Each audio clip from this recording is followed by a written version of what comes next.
નમસ્કાર મિત્રો, મહારાષ્ટ્ર સરકારની એક નવી પહેલ અને એ પણ ગૌરવશાળી પહેલ. મારી પાછળનું જે બોર્ડ છે આપ જોઈ રહ્યા છો, આ બોર્ડ બનાસકાંઠામાં લાગ્યા છે.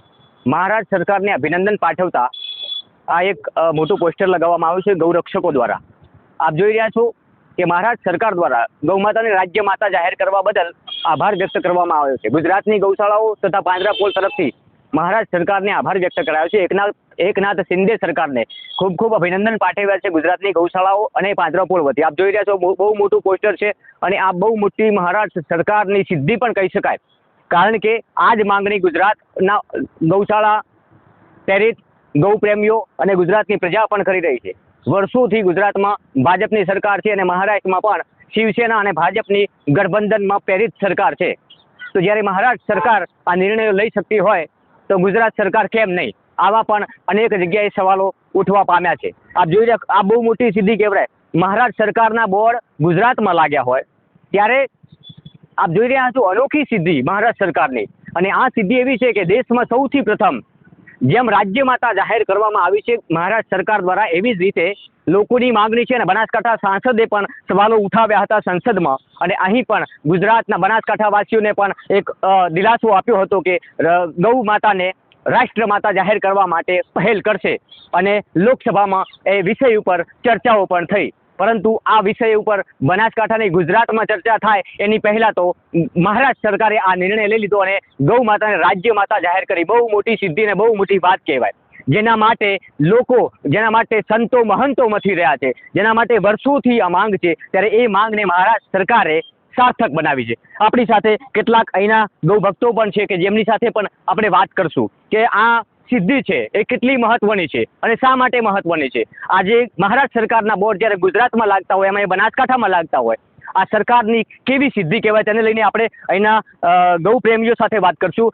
શું કહેશો, જે પ્રમાણે અહીંયા આપણા દિયોદરમાં એટલે કે બનાસકાંઠામાં મહારાષ્ટ્ર સરકારના પોસ્ટર લાગ્યા છે, અભિનંદન પાઠવ્યા છે, આભાર વ્યક્ત કર્યો છે, શું કહેશો?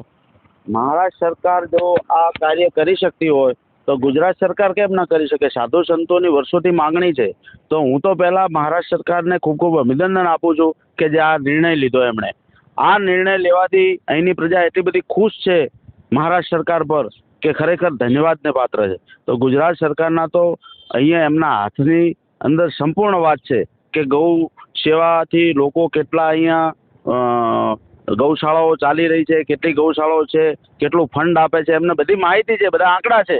તો ગુજરાત સરકારના તો તમામ હાથ એમના હાથ ઉપર છે, તો કેમ ન કરી શકે ગૌ માતાને? શું માંગણી છે? અમારી માંગણી એ છે કે ગૌ માતાને આપણું રાષ્ટ્રીય પ્રાણી મંજૂર કરે છે, રાષ્ટ્રીય પ્રાણી મંજૂર કરે એમાં અમારા બધાની માગ છે અને સાધુ સંતોની બી માગ છે અને અમારા આ એરિયાના જનતાની પણ માગ છે.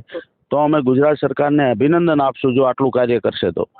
ખૂબ મોટી વાત છે, કારણ કે મહારાષ્ટ્ર સરકારના બોર્ડ અભિનંદન પાઠવતા જો બનાસકાંઠા અને સમગ્ર ગુજરાતમાં લાગતા હોય તો ગુજરાતમાં પણ ભારતીય જનતા પાર્ટીની વર્ષોથી સરકાર છે, એમના હાથમાં સંપૂર્ણ વ્યવસ્થા પણ છે. ગૌ માતા એ આમ તો આખા દેશની માતા છે અને આખો દેશ સાધુ સંતો હિન્દુ ધર્મના તમામ જે સંગઠનો છે, તમામ સંગઠનોની માંગણી છે કે ગૌ માતાને રાષ્ટ્ર માતા જાહેર કરવામાં આવે. ત્યારે આ સૌથી પહેલી પહેલ મહારાષ્ટ્ર સરકારે રાજ્ય માતા તરીકેનો દરજ્જો આપીને આ એક મહાન કાર્ય કર્યું છે. ત્યારે મારી સાથે એક બીજા પણ ગૌ ભક્ત અને જિલ્લાવાસી જોડાય છે. શું કહેશો, કેટલું ગૌરવ છે આ પોસ્ટર જોઈને? આ પોસ્ટર જોઈને તો ખૂબ ધન્યતા અનુભવીએ છીએ કે આ સરકાર, ગુજરાત સરકારે પણ આ કામ કરવાની જરૂર છે. કારણ કે ગુજરાતની સરકાર જોડે તો સંપૂર્ણ બહુમતીવાળી સરકાર છે. એટલે આ બાબતે ત્વરિત નિર્ણય લે અને પ્રજાનો, ગુજરાતની પ્રજાને પણ એક જ માગણી છે કે આ બાબતે ગૌપ્રેમી લોકોની પણ એવી માગણી છે કે ગૌની રક્ષા એ રાષ્ટ્રની રક્ષા છે. તો આ બાબતે સત્વરે સરકાર નિર્ણય લે તો વધારે અનુકૂળ રહેશે. બિલકુલ જોઈ શકો છો કે અહીંયા ગૌ પ્રેમીઓ છે, વિસ્તારના લોકો છે, એ અભિનંદન પાઠવી રહ્યા છે મહારાષ્ટ્ર સરકારને. છે ગુજરાતમાં સરકાર ચાલે છે ભાજપની ગુજરાતમાં વર્ષોથી, અને મહારાષ્ટ્રમાં ભાજપ સાથેના ગઠબંધનની સરકાર છે, શિવસેના પ્રેરિત ભાજપ અને શિવસેનાના ગઠબંધનની સરકાર છે.